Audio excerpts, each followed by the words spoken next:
মাথায় করে কেউ ইট সিমেন্ট নিয়ে আসছেন, কেউ আবার ট্রাকে করে আনছেন নির্মাণ সামগ্রী। ভারতের মুর্শিদাবাদের বেলডাঙায় ছুটে আসছে লক্ষ লক্ষ মানুষ। ইতিহাস নতুন করে গড়তে একসঙ্গে এগিয়ে এসেছেন ভারতের অসংখ্য মুসলিম।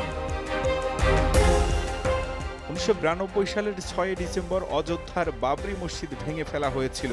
33 বছর পর সেই দিনেই নতুন বাবরি মসজিদের ভিত্তিপ্রস্তর স্থাপন করা হলো। এ যেন 500 বছরের পুরনো সেই বাবরি মসজিদ নতুন রূপে আবার ফিরে আসছে ভারতের মাটিতে। এই দিনটিকে ঘিরে মানুষের আবেগ ও উচ্ছ্বাস ছিল চোখে পড়ার মতো। উদ্বোধনী অনুষ্ঠানে অন্তত 2.5 লাখ মানুষ অংশ নেন।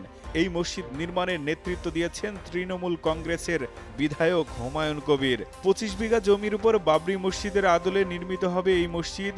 এর পাশাপাশি থাকবে হাসপাতাল, কলেজ, বিশ্ববিদ্যালয়, পার্ক, জাদুঘর, মুসাফিরখানা সহ নানা সেবামূলক প্রতিষ্ঠান। প্রকল্পের প্রাথমিক ব্যয় ধরা হয়েছে প্রায় 300 কোটি টাকা। এই নির্মাণে কোনো সরকারি সহায়তা নেই, সব অর্থ আসছে সাধারণ মানুষের দান থেকে।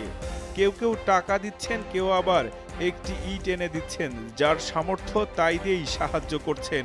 তবে মসজিদ নির্মাণকে ঘিরে নানা বাধাও তৈরি হচ্ছে। রাজনৈতিক পরিস্থিতির কারণে বিধায়ক হুমায়ুন কবিরকে দল থেকে বহিষ্কার করা হয়েছে। কিছু চরমপন্থী নেতা বেলডাঙ্গা থেকে ইট সরিয়ে নেওয়ার হুমকিও দিচ্ছে। তবে উদ্যোক্তারা জানিয়েছে রক্ত দিয়ে হলেও তারা এই মসজিদ রক্ষা করবেন। নিরাপত্তার জন্য এলাকায় বিশেষ বাহিনী মোতায়েন করা হয়েছে। সব বাধা সত্ত্বেও এলাকার মুসলিমরা আশাবাদী।